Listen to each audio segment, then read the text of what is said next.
बिस्मिल्लाहिर्रहमानिर्रहीम, अस्सलाम वालेकुम। Welcome to the Python series. और आज हम इस लेक्चर में नेस्टेड लूप को डिस्कस करने वाले हैं। अब तक जिन स्टूडेंट्स ने सीरीज़ नहीं स्टार्ट की है वो जल्दी से अपने इस सीरीज़ को स्टार्ट करें और डे बाय डे जो है ना अपनी पाइथन की स्किल्स को जो है ना वो इंक्रीज़ करें। तो आइए आज के इस लेक्चर को स्टार्ट करते हैं जो कि हमारा नेस्टेड लूप से रिलेटेड है।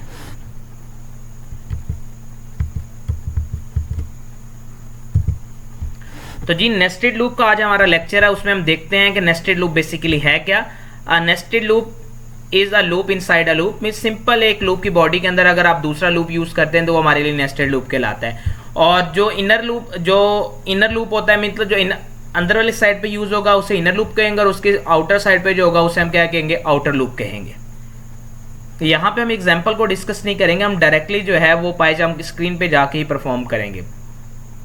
जैसे हम लोगों ने इफ स्टेटमेंट में पास स्टेटमेंट देखी थी, सेम एज इट इज यहाँ पे भी पास स्टेटमेंट है कि अगर आप लूप के अंदर आप उसके कंटेंट को लिखना लाजिम होता है और अगर आप नहीं लिखते हैं और आप बचना चाहते हैं एरर से तो आप उसकी जगह क्या लिख सकते हैं, पास स्टेटमेंट लिख सकते हैं। क्लियर हो गया। तो अब हम इस चीज को देखते हैं कि इसको हम लोग किस तरीके से कवर कर सकते हैं। पाइथन की स्क्रीन पे आ गए हैं। मैंने यहाँ पे ऑलरेडी जो है ना एक एग्जाम्पल मेंशन की हुई है। हम पहले इसी एग्जाम्पल को डिस्कस करते हैं कि ये एग्जाम्पल बेसिकली किस तरीके से होती है। अच्छा एग्जैक्टली अगर हम इस चीज़ की बात करें, ये जो हमें शेप नज़र आ रही है 1 1 2 1 2 3 1 2 3 4 और 1 2 3 4 5, ये होता ये है कि ये बेसिकली हमारे पास क्या होता है कि हमारे पास अरेंजमेंट है। किस चीज़ की अरेंजमेंट है, हमारे पास जो स्क्रीन होती है ओवरऑल स्क्रीन जो है वो रोज और कॉलम के अंदर डिवाइड होती है। तो ये पहली रो का पहला कॉलम है, ये दूसरी रो का हमारे पास जो है पहला कॉलम, फिर दूसरा कॉलम, फिर तीसरी रो का पहला दूसरा तीसरा कॉलम, फिर चौथी रो का पहला दूसरा तीसरा चौथा कॉलम है और उसके बाद ये पहला दूसरा तीसरा चौथा और पांचवा कॉलम है। तो इसको जो है ना हम लोग इस प्रॉब्लम को सॉल्व करने वाले हैं। उस प्रॉब्लम को जरा समझते हैं। हम आउटर साइड पे फॉर लूप और इनर साइड पे वाइल लूप को डिस्कस करने वाले हैं। तो सबसे पहले जी फॉर लगाते हैं। सपोज दैट मैंने आई से स्टार्ट किया और इन मैंने ले गया जी, रेंज कहाँ तक ले गया जी, रेंज ले गया जी 5 तक ले गया जी। ओके जी। अच्छा जी, मैंने ये आउटर लूप बेसिकली किस लिए डिस्कस किया है, ये आउटर लूप बेसिकली मैंने किया है रोज के लिए। ठीक है, तो मेरे पास नंबर ऑफ रोज कितनी है जी, 5 है। तो अगर मैं 0 से स्टार्ट करके लेस देन 5 यानी 4 तक जाता हूं, यानी 0 1 2 3 4, तो एग्जैक्टली मेरे पास कितनी रोज हो जाएंगी जी, 5 रोज मेरे पास हो जाएंगी। तो इस तरीके से जो है ना हम इस प्रॉब्लम को क्या कर सकते हैं, मीट कर सकते हैं अपनी सभी चीजों को। नेक्स्ट स्टार्ट करते हैं। अब इसके इनर साइड में मैंने वाइल लूप यूज करना है, तो वाइल के लिए मुझे एक वेरिएबल डिक्लेयर करना पड़ेगा। सपोज मैंने आई यूज कर लिया ऑलरेडी, तो अब मैं जे को यूज करता हूं। अच्छा जी, जो इनर लूप है वो मैं बेसिकली करने वाला हूं प्रिंटिंग के लिए।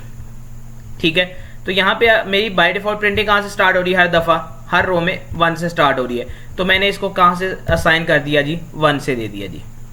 क्लियर है। अब मैं लिखता हूँ वाइल।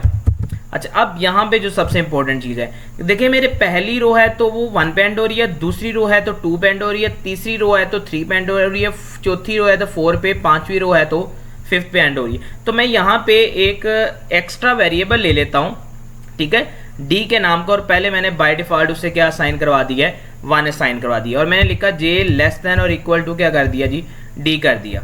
इसका मतलब अगर जब वो पहली दफा चलेगा तो 1 से 1, मतलब पहली बार तो मेरी मीट हो जाएगी। अगली दफा मुझे 2 तक चाहिए, तो इसका मतलब इसका इंक्रीज होना भी जरूरी है। तो वो भी हम देखते हैं। ठीक है, वो कहाँ पे करना है, लेकिन पहले जो है वो हम लोग क्या करते हैं, जे की वैल्यू को प्रिंट करते हैं और उसके बाद यहाँ पे हम लोग जे में क्या करते हैं, एक स्टेप इंक्रीज करते हैं। ठीक है जी, और यहाँ पे जी हम लोग जो डी है उसको D+1 कर देते हैं। क्लियर हो गया। अच्छा, पहले हम इसको प्रिंट करते हैं। इसमें कुछ प्रॉब्लम्स हैं, ठीक है, और उन प्रॉब्लम्स को देखकर फिर जो है ना हम अपना सोल्यूशन बनाएंगे। अच्छा जी, जैसे मैंने लिखा तो मेरे पास रिजल्ट तो ठीक आ रहा है जी। पहले 1 आ रहा है, फिर 1 2 आ रहा है, फिर 1 2 3 आ रहा है, फिर 1 से लेके 4 तक आ रहा है, फिर 1 से लेके 5 तक। इसका मतलब रिजल्ट तो बिल्कुल एक्यूरेट आ रहा है। अब हम रिजल्ट को समझते हैं और साथ अपनी प्रॉब्लम को सॉल्व करते हैं। हमारी प्रॉब्लम के 1 फर्स्ट लाइन में आना चाहिए, सेकेंड लाइन में 1 और 2 आना चाहिए, उसके बाद थर्ड लाइन में 4। तो अगर तो मैं एक लाइन में ही इनमें करना चाहता हूं तो आपको पता है कि मैं क्या करूंगा, सिंपल एंड लिख के और यहाँ पे सिंगल कोट लगा दूंगा। ठीक है, इससे ये क्या होगा कि मेरी एक लाइन में वाला जो है ना वो प्रॉब्लम तो सॉल्व हो जाएगा, मतलब लाइनों में आ गया है। अब जो दूसरा प्रॉब्लम था वो मेरा था कि जब लूप इनर साइड पे एंड होता है तो वो मुझे न्यू लाइन में आना चाहिए, तो उसके लिए मैं क्या करूंगा, यहाँ पे स्लैश एन यूज कर लूंगा। ठीक है जी, तो जी मैंने स्लैश एन यूज किया तो अब रिजल्ट जो है वो एक्यूरेट आना शुरू हो गया। अच्छा जी, स्पेस नहीं आ रही तो थोड़ी सी यहाँ पे आप स्पेस दे लें और ये लें जी, अब रिजल्ट जो है बिल्कुल वही आया जो हमारी रिक्वायरमेंट के मुताबिक थे। तो अब हम ज़रा इसको ड्राई रन करते हैं, ज़रा इस चीज़ को समझते हैं। सबसे पहले आई की वैल्यू 0 से स्टार्ट हुई और ये 5 तक जानी है। इसका मतलब पहली दफ़ा क्या होगा, 0 लेस देन, ठीक है, लेस देन कहाँ तक जाएगा जी, 5 तक मूव करेगा। ठीक है जी, अब उसके बाद कंडीशन ट्रू होगी, तो जैसे ही कंडीशन ट्रू हुई हम बॉडी के अंदर उतरेंगे। बॉडी में क्या लिखा हुआ है, जे, जे की वैल्यू हमने क्या दी हुई है 1, और यहाँ पे हमने कंडीशन लगवाई जे लेस देन और इक्वल टू डी। तो इस टाइम पे जो फिलहाल कंडीशन है वो होगी 1 लेस देन और इक्वल टू 1, तो कंडीशन जो है वो हमारी ट्रू हो रही है। तो जैसे कंडीशन ट्रू होगी हम बॉडी के अंदर उतरेंगे। बॉडी में उतरते ही सबसे पहले जे की वैल्यू प्रिंट होगी, तो जे की वैल्यू यहाँ पे हमारे पास क्या है 1। ठीक है जी, तो 1 यहाँ पे क्या आ जाएगा, प्रिंट हो जाएगा, और साथ ही उसकी क्या आ जाएगी, एक स्पेस, मतलब वो आगे की तरफ चला जाएगा। अब जे की वैल्यू यहाँ पे बढ़ के कितनी हो जाएगी, 2 हो जाएगी। अब इसने वापस मुड़ना है, यहाँ पे आना है। अब जे की वैल्यू 2 हो गई है और डी की वैल्यू हमारी अभी भी 1 है, तो 2 लेस देन और इक्वल टू 1 कंडीशन क्या होगी, फॉल्स। जैसे ही कंडीशन फॉल्स हो गई तो अब हम लूप की बॉडी से बाहर निकलेंगे और यहाँ से ये जो स्लैश एन है वो हमें न्यू लाइन पे ले आएगा, और डी की वैल्यू बढ़ के कितनी हो जाएगी जी, डी की वैल्यू बढ़ के अब कितनी हो जाएगी, 2 हो जाएगी। क्लियर हो गया। जैसे ही 2 होगी अब हम यहाँ से वापस फॉर लूप में आएंगे। अब फॉर लूप में आई की वैल्यू बढ़ के कितनी हो जाएगी, 1 हो चुकी होगी। अब 1 लेस देन 1 4 के साथ यानी 5 के साथ कंपेयर होगा तो कंडीशन एक्यूरेट है। अब बॉडी के अंदर आएगा।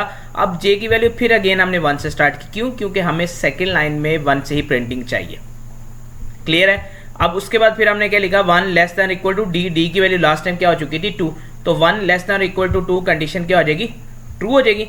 अब यहाँ पे क्या प्रिंट होगा 1 और उसके बाद स्पेस आ जाएगी। अब जे की वैल्यू बढ़ के कितनी हो जाएगी, 2 हो जाएगी। 2 लेस देन और इक्वल टू 2 कंडीशन क्या आ गई, अगेन ट्रू, 2 प्रिंट होगा, साथ क्या आ जाएगी, स्पेस। तो इस तरीके से 1 बाय 1 करते हुए हमारी ये सभी जो है ना वो प्रॉब्लम क्या हो जाएगी, सॉल्व हो जाएंगे और हम धीरे धीरे जो है ना अपनी चीज़ों पर पहुंच जाएंगे। अच्छा, यहाँ पे अगर मैं लगा देता हूँ, स्टैरिक लगा देता हूँ, तो उससे क्या फ़र्क पड़ेगा जी। जैसे मैंने स्टैरिक लगाया तो मुझे क्या मिलेगा, यहाँ पे स्टैरिक वाली शेप मिल जाएगी। क्लियर है जी। अच्छा जी, अगर मैं कुछ ऐसा करता हूँ, मैं जे को स्टार्ट करता हूँ 5 से और यहाँ पे मैं लिखता हूँ जी 5 और यहाँ पे मैं करता हूँ -1 और यहाँ पे मैं करता हूँ जी ग्रेटर देन और इक्वल टू डी। तो अब देखिएगा जैसे मैंने इसको लिखा तो अच्छा जी, लगता है इन्फिनाइट लूप लग गया, कोई मसला नहीं, इसको सॉल्व कर लेते हैं। एक तो यहाँ पे हम जे लिख लेते हैं।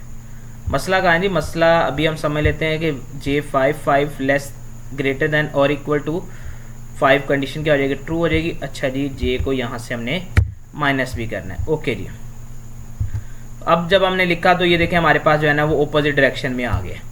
क्लियर हो गया।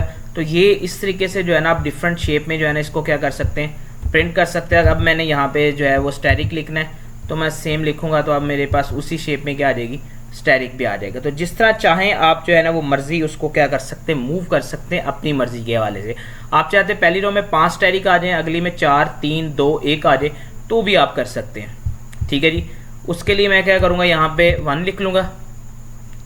ठीक है जी, और मैं यहाँ पे क्या लिख लूँगा जी, लेस देन और इक्वल टू क्या कर दें, 5 कर दें, और जी यहाँ पे मैं क्या कर दूँगा, 1 कर दूँगा।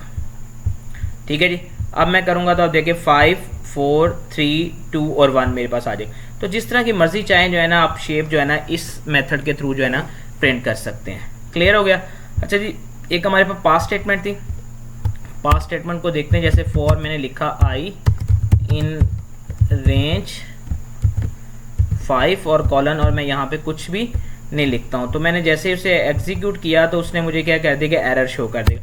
मीन यहाँ पे लिखना लाजिम है, लेकिन जब मैंने उसे पास लिखा और मैंने उसे एग्जीक्यूट किया तो अब मुझे एरर नहीं देगा। तो हम जैसे इफ़ के अंदर जब पास लिख के अपने एरर से बच सकते हैं, सेम एज इट इज़ हम लूप में भी जो है ना पास लिख के जो है ना अपने एरर से बच सकते हैं। तो आज का लेक्चर उम्मीद है कि आपको समझ आया होगा। ठीक है, आपने चैनल को भी सब्सक्राइब कर लेना है, अपनी चीज़ों को साथ साथ नोट करते रहना है, कहीं प्रॉब्लम हो आपने जो है ना वो लाजमी डिस्कस कर लेना है। तो ठीक है, उम्मीद है आपको ये सभी चीज़ें जो है ना समझ आ रही होंगी। नेक्स्ट लेक्चर तक के लिए अल्लाह हाफिज़, अपना ख्याल रखिएगा।